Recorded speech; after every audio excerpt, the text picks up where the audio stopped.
फूलों की व्यवस्था करो। जाओ, जल्दी जाओ, अभी बहुत से कार्य शेष है। जाओ। महारानी, ये सब तैयारियां? क्या कोई आने वाला है? पता नहीं क्यों आज हमें ये आभास हो रहा है कि पार्वती आने वाली है,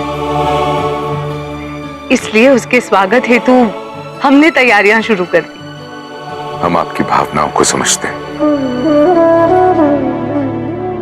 किंतु आप ये भूल रही हैं महाराज, हम जानते हैं कि पार्वती महर्षि दधीची के आश्रम में है और वो यहाँ नहीं आएगी, किंतु अगर आ गए तो क्या सोचेगी? माँ ने कोई तैयारियां नहीं की।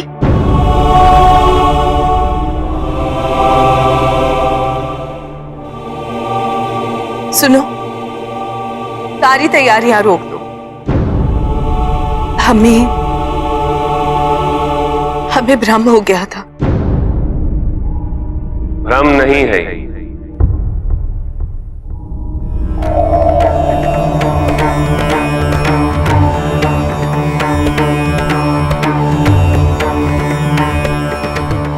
एक मां को वास्तव में अपनी पुत्री के आगमन की अनुभूति हुई है। पार्वती गणेश और कार्तिकेय के साथ शीघ्र ही यहां पधारने वाली है।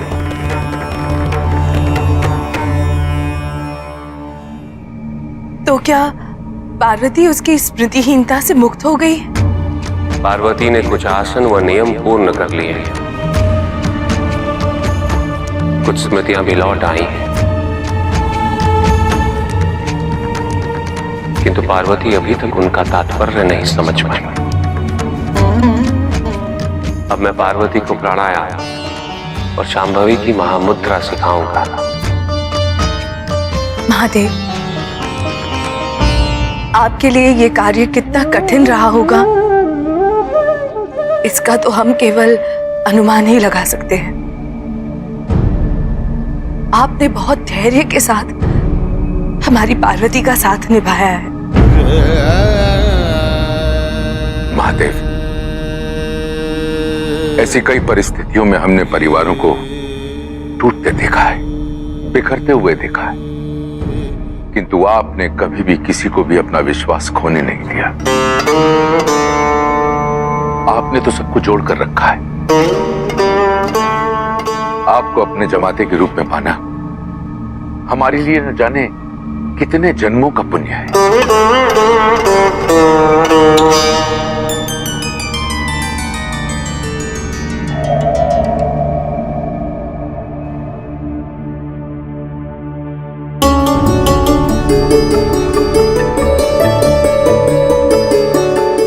सुनो, तैयारियां रुकनी नहीं चाहिए।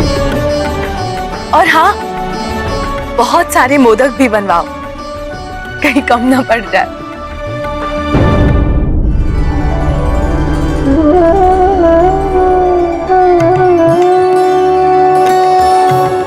गुणेश, आज तुम बड़े आनंदित प्रतीत हो रहे हो।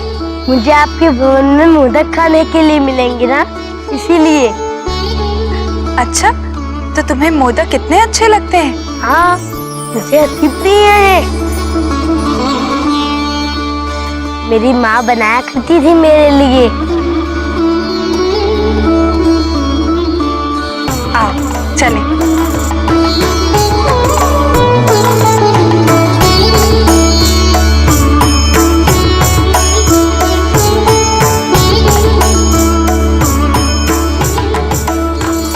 कार्तिकेय, राजभवन तो अभी बहुत दूर है, क्या हम कुछ क्षणों के लिए विश्राम कर सकते हैं? आप इतने शीघ्र थक गए? गुरुजी के आदेश अनुसार हमें शीघ्र ही आपके पिताजी के भवन पहुंच जाना चाहिए। यहाँ विश्राम करके समय व्यर्थ करना उचित नहीं होगा माता।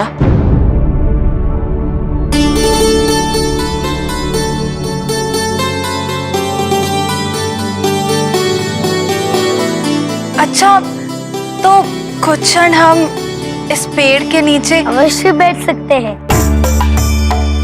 आप यहाँ विश्राम कीजिए, तब तक ही जाकर आपके लिए मेरे मेरे कहने का तात्पर्य है कि हम जरूर जाकर आपके लिए जल ले आते हैं। आप विश्राम कीजिए, हम अभी आते हैं।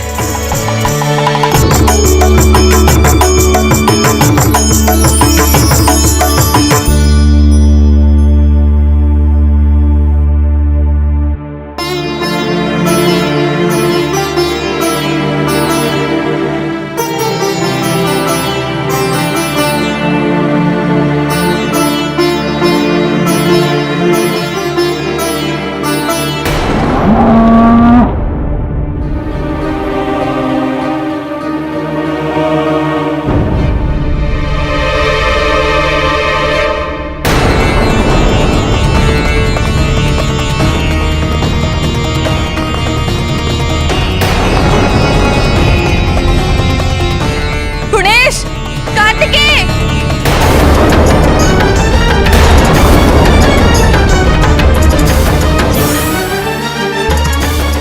अब जाइए यहाँ से उस कुटिया की ओर। हम इस बैल को नियंत्रित करते हैं।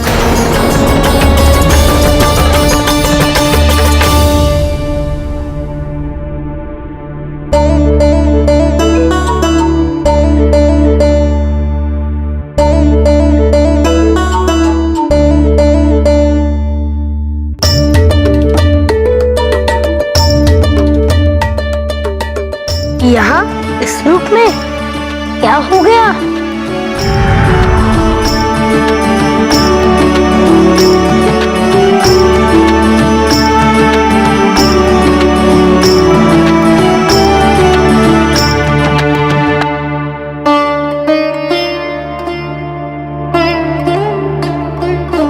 क्षमा करे कुमार, इतने समय से कैलाश पर अब सबके बिना रहा नहीं गया। इच्छा हुई कि आप सबके माता के दर्शन कर लूं। मेरी कल्पना थी कि माता मुझे देखकर ही पहचान लेगी, किंतु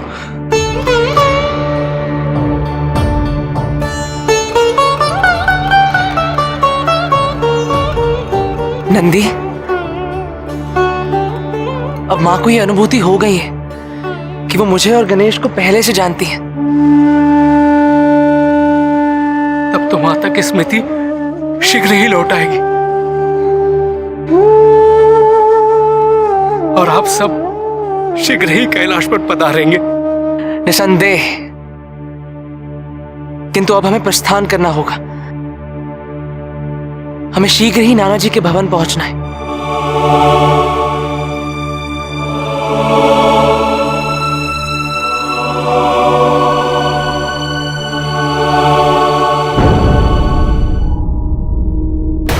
जलंधर जब देखता है तो उसके नेत्रों में किसी भी प्रकार का भय दिखता ही नहीं। ऐसा प्रतीत होता है जैसे वो आजीवन इसी क्षण की प्रतीक्षा कर रहा था। ऐसे निर्भीक और शक्तिशाली योद्धा का सामना करने हेतु आपका युद्ध क्षेत्र में ना उतरना ही उचित है देवराज। किंतु न तो हमें नारायण की सहायता प्राप्त है एवं न ही महादेव की। ये महादेव और नारायण तो ऐसे बात कर रहे हैं जैसे देवताओं की रक्षा करना उनका दायित्व ही नहीं है। किंतु देवराज इंद्र को भी उनकी सहायता और उनके बल की कोई आवश्यकता नहीं, क्योंकि यह युद्ध बल से नहीं बुद्धि से जीता जाएगा। बुद्धि से। बुद्धि से? देवराज, जब देवताओं की इतनी छोटी सेना असुरों की इतनी विशाल सेना के समक्ष खड़ी होगी तो वहां बुद्धि का उपयोग किस काम आएगा? असुरों को देवताओं की सेना को समाप्त करने में क्षण भर का भी समय नहीं लगेगा। किंतु देवराज, आपने अपने शेष सैनिकों को युद्ध क्षेत्र में उतारा क्यों नहीं? मुझे आपकी योजना कुछ समझ नहीं आ रही देवराज। जलंधर शक्तिशाली अवश्य है, इतना शक्तिशाली कि उसे पराजित करना अत्यंत कठिन है, किंतु अब वो असुरों का राजा बन चुका है और ऐसे राजाओं को मैं भली भांति जानता हूं। सब सदाचारी बनना चाहते हैं। इन्हें अपने से कहीं अधिक चिंता अपनी सेना की होती है। देवराज, क्या आपका तात्पर्य? हाँ आचार्य, अब आप समझे।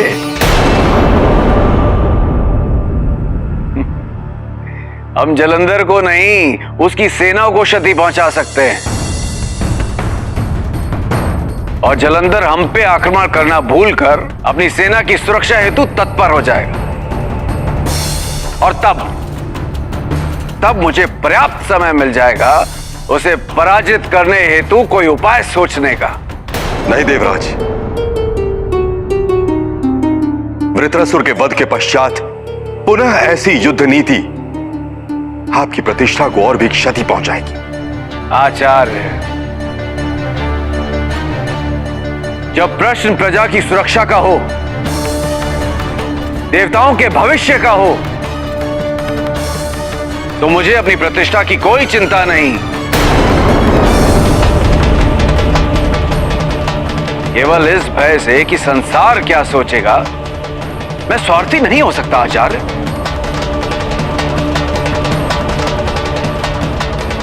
मैंने देवलोक के सर्वश्रेष्ठ धनुर्धरों को आदेश दिया है कि कोई भी असुर उनके समक्ष आए तो जीवित ना बचे। अब देखना यह है कि असुरराज क्या करते हैं।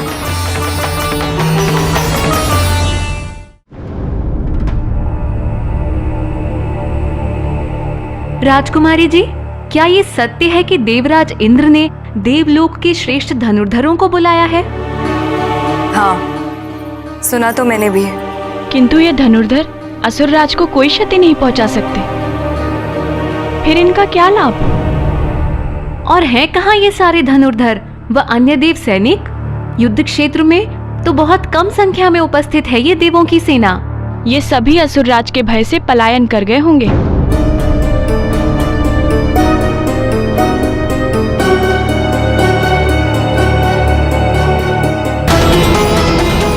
तुरंत जाकर राजभवन से सभी दास दासियों को बुलाकर लेकर आओ। किंतु और सहायकों की आवश्यकता क्या है? आज बहुत सैनिक आहत होंगे, क्योंकि देवराज इंद्र की सेना असुरराज पर नहीं, असुर सेना पर आक्रमण करने वाली।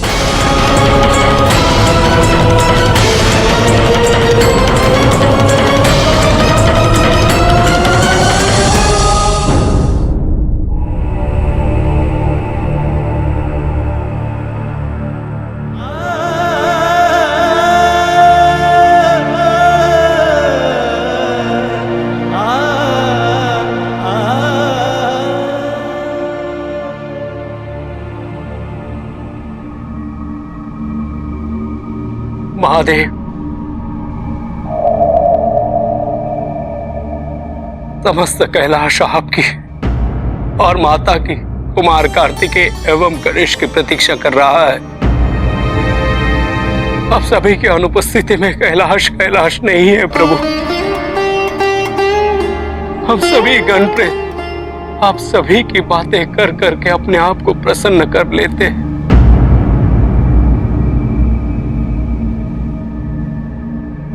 नंदे,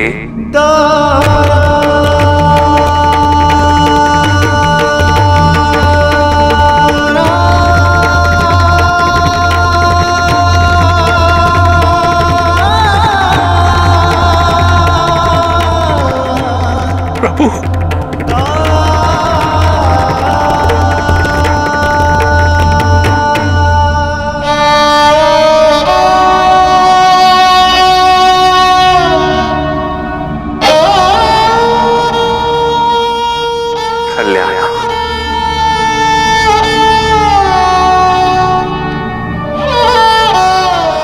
प्रभु, आपसे वियोग मुझे सहन नहीं होता। उद्देश्यहीन दिशाहीन जीवन मुझे सहन नहीं होता प्रभु। यदि आपकी सेवा करने का मुझे अवसर प्राप्त न हो, इससे बड़ा दुख मेरे लिए क्या हो सकता है प्रभु।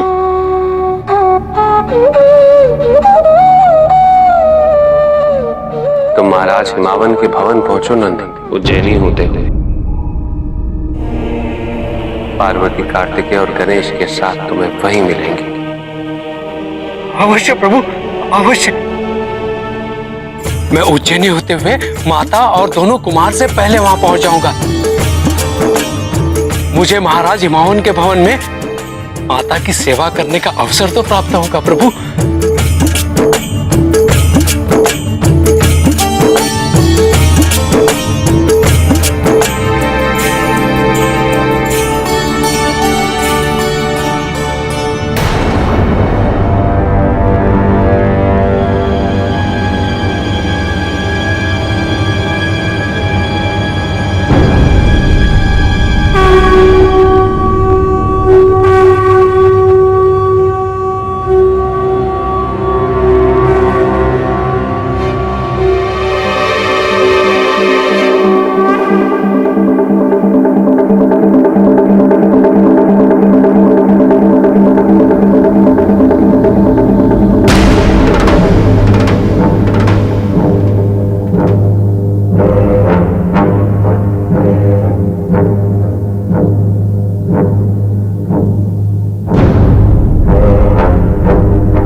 देवता चाहते हैं कि पहला आक्रमण मैं करूं। उचित है।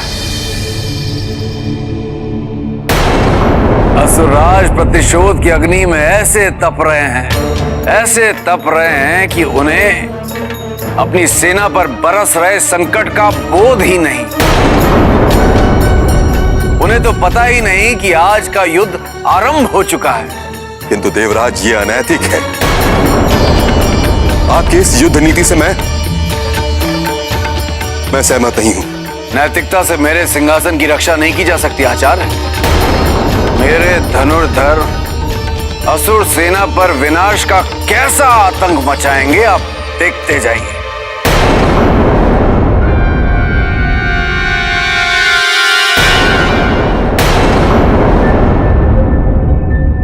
असुरराज, शंख ध्वनि होते ही देवताओं ने चिकित्सा शिविर के पीछे से हमारे सैनिकों पर आक्रमण कर दिया है। कई सैनिक आहत भी हुए हैं। यदि आहत सैनिकों का शीघ्र ही उपचार नहीं किया तो मृत्यु की संख्या बढ़ जाएगी। चिकित्सा कक्ष में कौन कौन है? कोई भी नहीं, क्योंकि वो कहां है असुर श्रेष्ठ की पुत्री? इनका कर्तव्य था शिविर में आहत हुए असुरों का उपचार करना। इस आक्रमण के बीच राजकुमारी और उनकी दासियां फंस गई हैं।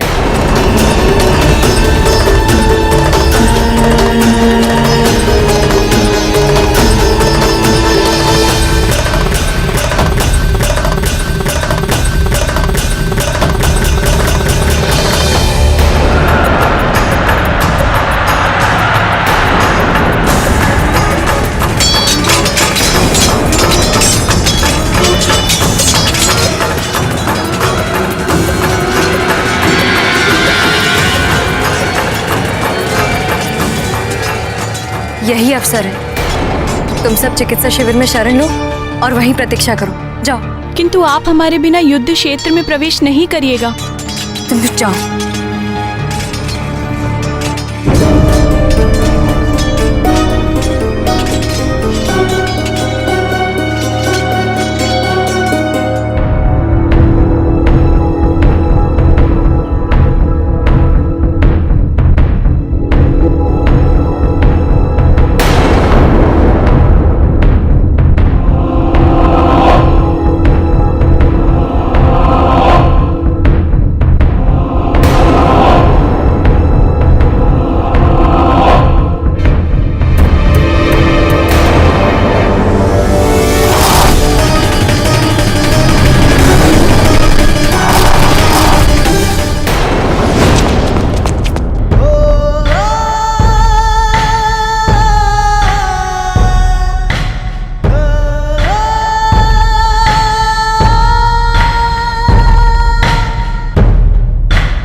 संकट आए, मुझसे सहायता की अपेक्षा न करना।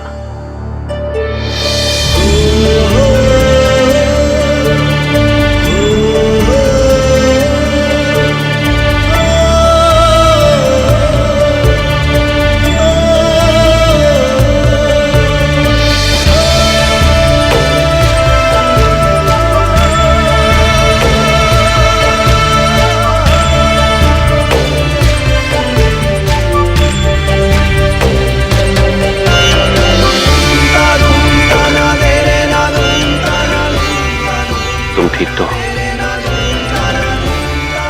जी। और आप?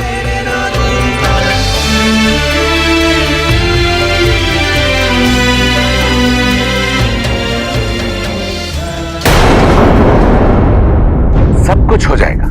सारे दास दासियां पार्वती, कार्तिकेय और गणेश के स्वागत हेतु प्रबंध में जुटे हुए हैं।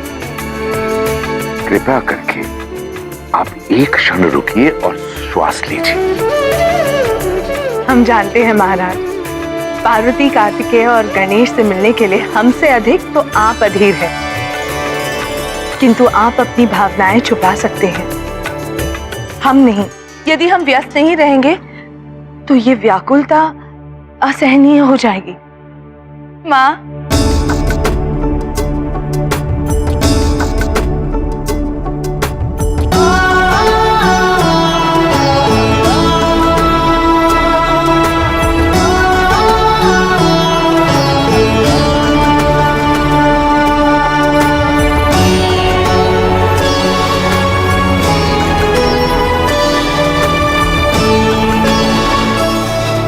पार्वती, कम से कम लौटने की सूचना तो दी होती।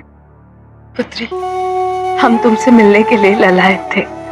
हम भी आप दोनों से मिलने के लिए ललायत थे। माता,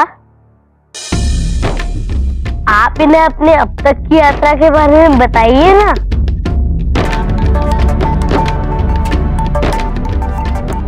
हाँ माँ, जब हम राजभवन की ओर आ रहे थे तो सहसा एक बैल ने हम पर आक्रमण कर दिया और तभी गणेश और कार्तिकेय वहां आए और इन दोनों ने हमारी रक्षा की। गणेश को तो हम पहले मिल चुके हैं, किंतु कार्तिकेय का परिचय? कार्तिकेय भी हमारे गुरु के शिष्य हैं। पिताजी, हम आपको बताना ही भूल गए। जब हम काशी से लौट रहे थे तब एक असुर ने आपका रूप धारण कर हमारा अपहरण करना चाहा और तभी वहां हमारे पास इन व्यर्थ बातों के लिए समय नहीं है।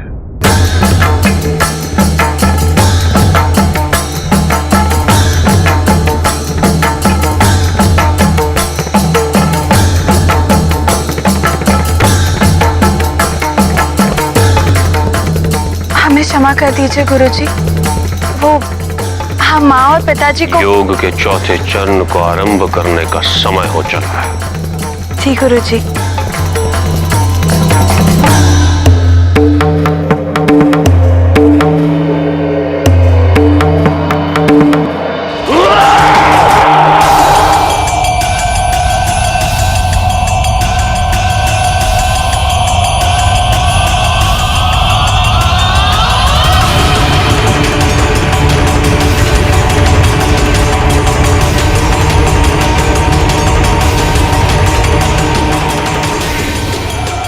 कहीं देवराज ने धनुर्धरों से आक्रमण करवा के भूल तो नहीं कर दी?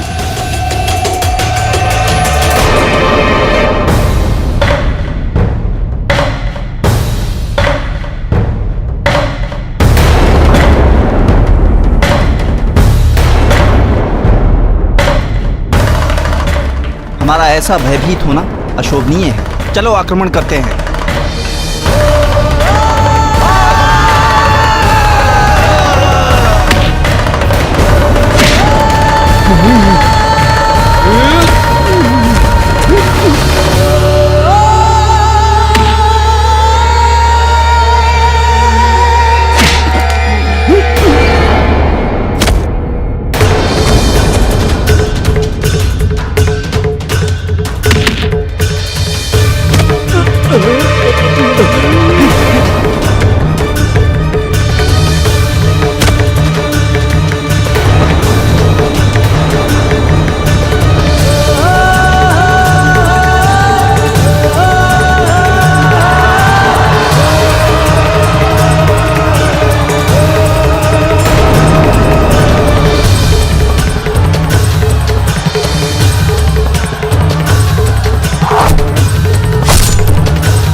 धैर्य और अपने बाण व्यर्थ कर रहे हैं।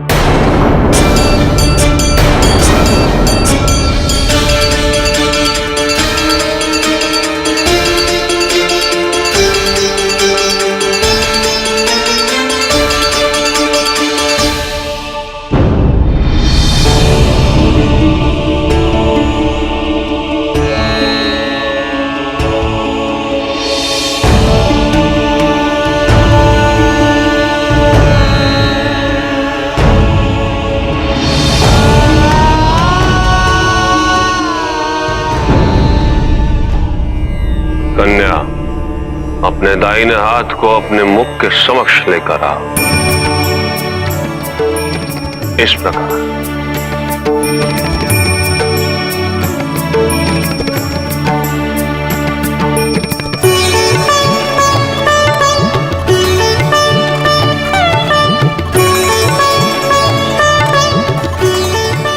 नेत्र बंद करो और श्वास लो। और अपने अंगुष्ठ से दाहिनी नासिका अवरुद्ध कर उच्छ्वास करो।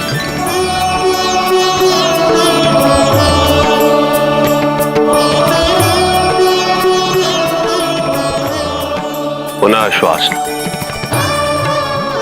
और अब अपनी कनिष्ठा से बाईं नासिका अवरुद्ध कर उच्छ्वास करो।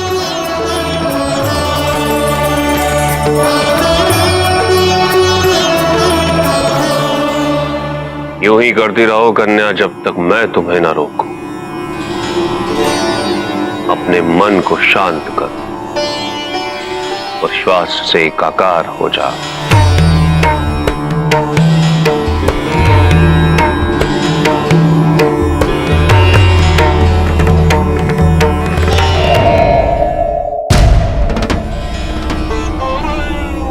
तुम्हें जो भी पूछना है निसंकोच होकर पूछो कार्तिकेय।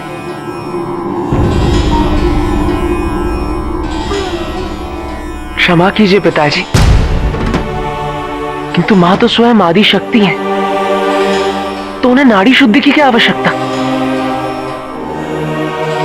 भैया, आपको नहीं पता, माँ की नाड़ी शुद्धि आवश्यक है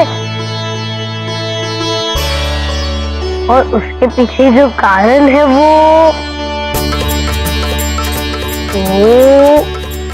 वो आपको पिताजी ही बताएंगे, है ना पिताजी?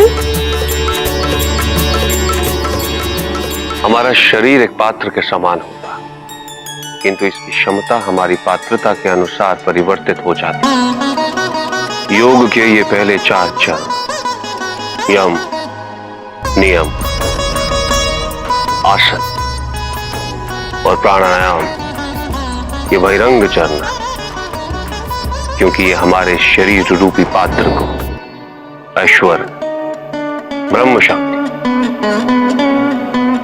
और दशम महाविद्याओं जैसे महान तत्वों को धारण करने के लिए यही एकमात्र उचित पद्धति है।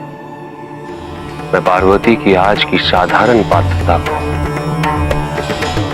आदि शक्ति को धारण करने की दिव्य पात्रता में परिवर्तित कर रहा हूं। इसलिए पार्वती की ईदा और पिंगला नाड़ी का संतुलन अनिवार्य है, तभी उसकी आध्यात्मिक ऊर्जा सुषुम्ना नाड़ी की ओर अग्रसर हो जाएगी। इसीलिए इस समय नाड़ी शुद्धि अनिवार्य है। क्या मैं भी एक प्रश्न पूछ सकता हूँ? अवश्य पुत्र।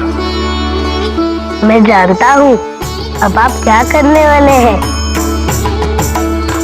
आप माँ के समक्ष पुनः अपने वास्तविक रूप में जाएंगे और उनके गुरु की आलोचना करेंगे और माँ के प्रयास का उपवास करेंगे। किंतु आप ऐसा क्यों करते हैं पिताजी? पुत्र, एक शिष्य का अहम उसकी शिक्षा पूर्ण करने में सबसे बड़ी बाधा है और एक गुरु का मार्गदर्शन उसके इस अहम को उचित दिशा देता है। अहम की नकारात्मकता सकारात्मकता में परिवर्तित हो जाती है।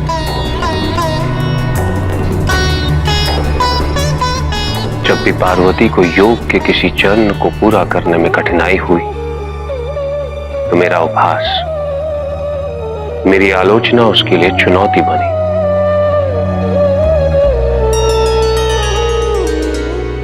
और उसने अपने अहम को सफल होने की दृढ़ता में परिवर्तित कर दिया। और आज भी कुछ ऐसा ही होने वाला है।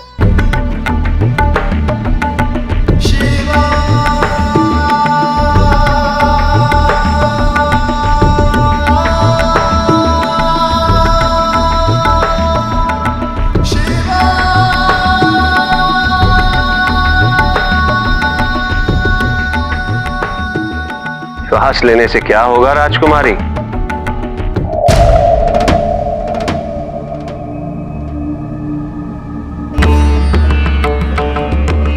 आप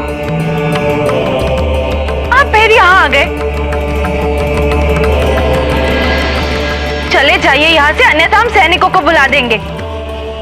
श्वास लेने से यदि आपको सत्य का बोध होना होता, आत्मज्ञान होना होता, तो कब का हो चुका होता।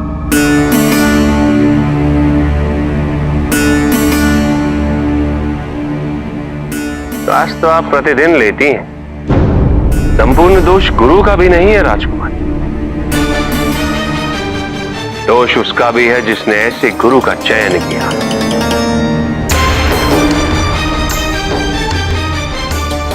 आपसे कुछ नहीं होने वाला।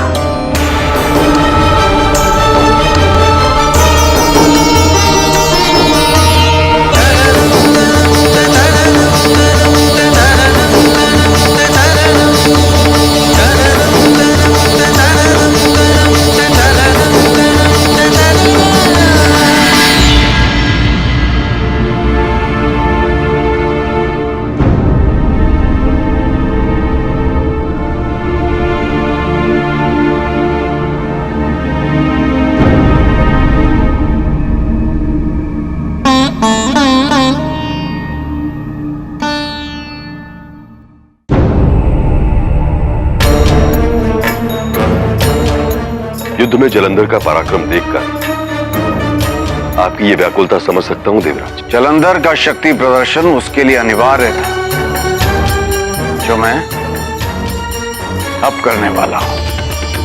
अर्थात अब शीघ्र अतिशीघ्र सभी देवताओं की महासभा का आयोजन करवाइए आचार्य। जो भी देवता महत्वपूर्ण है उनकी उपस्थिति अनिवार्य होगी।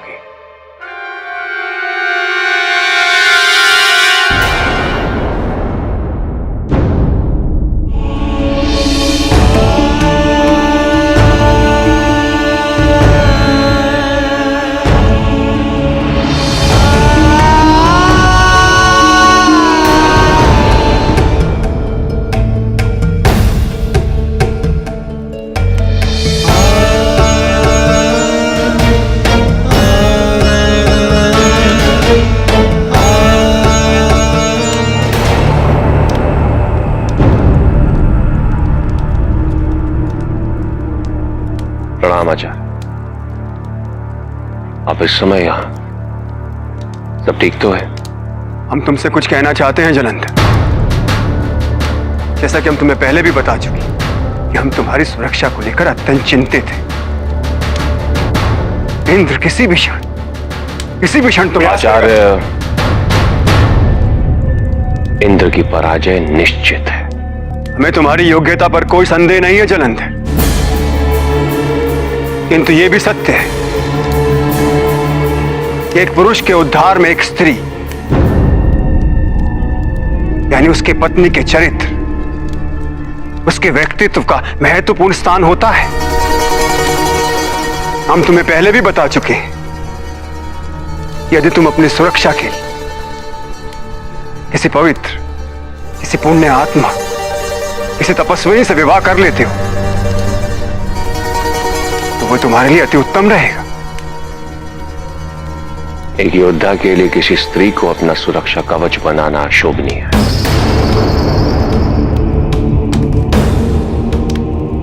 मैं अपने निजी स्वार्थ के लिए कभी ऐसा नहीं करूंगा। तो ठीक है, अपनी प्रजा के लिए ही कर लो, क्योंकि विवाह के पश्चात राजा का जीवन संपूर्ण हो जाता है। एक संपूर्ण राजा ही अपनी प्रजा को संपूर्णता की ओर ले जा सकता है। आप कहना क्या चाहते हैं आचार्य? जो राजा विवाह नहीं करते वो कुशल शासक नहीं बन सकते। अपने जीवन काल के पश्चात अपनी प्रजा के हित के लिए एक श्रेष्ठ उत्तराधिकारी पोषित करना, एक श्रेष्ठ वंश की स्थापना करना भी राजा का कर्तव्य होता है। मैं किस राजा की संतान? आचार्य, यदि मैं राजा बना हूं तो केवल अपनी योग्यता के कारण, और मैं इसी प्रथा को आगे बढ़ाना चाहता हूं। राजा बनना किसी का जन्म सिद्ध अधिकार नहीं होगा। एक राजा की सफलता इसी में है जब उसका शासन प्रजा में एक नहीं, ऐसे अनेकों व्यक्तियों को पोषित करे जो राजा बनने योग्य हैं, और फिर उनमें से ही किसी सर्वश्रेष्ठ को राजा का पद दिया जाए।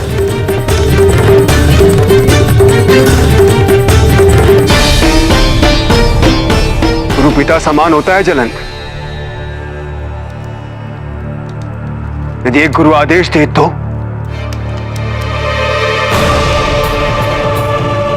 जो भी क्या शिष्य उसका पालन नहीं करेगा?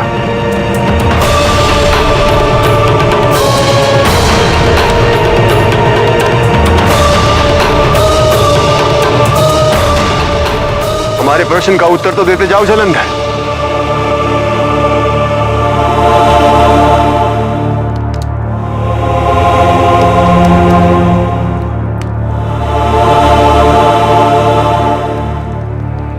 जब आदेश गुरु का हो तो प्रश्न और उत्तर का महत्व ही क्या?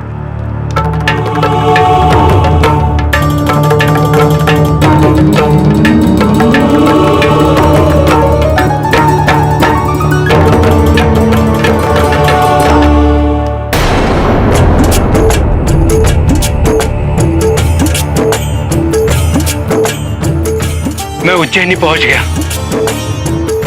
महाराज हिमावन के राजभवन तक पहुंचने में अब मुझे अधिक समय नहीं लगेगा।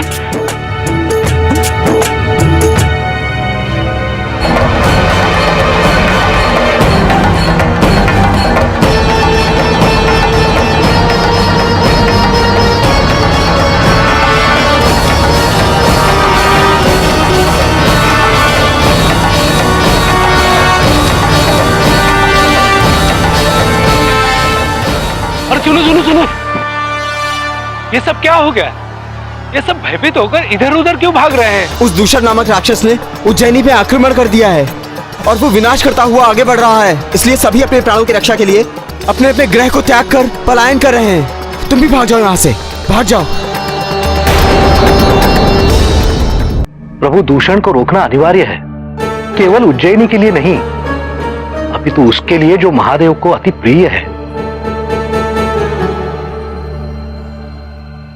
नारायण, मेरा सुझाव है कि आपको महादेव के साथ इस समस्या पर विचार करना चाहिए।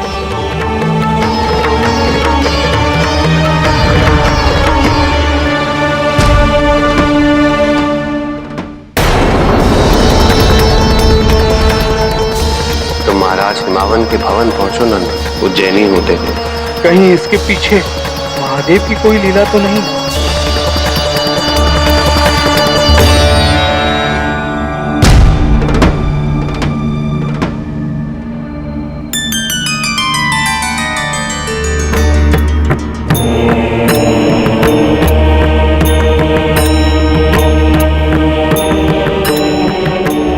महादेव, उज्जैनी में दूषण द्वारा फैलाए गए आतंक से आप अवश्य अवगत होंगे।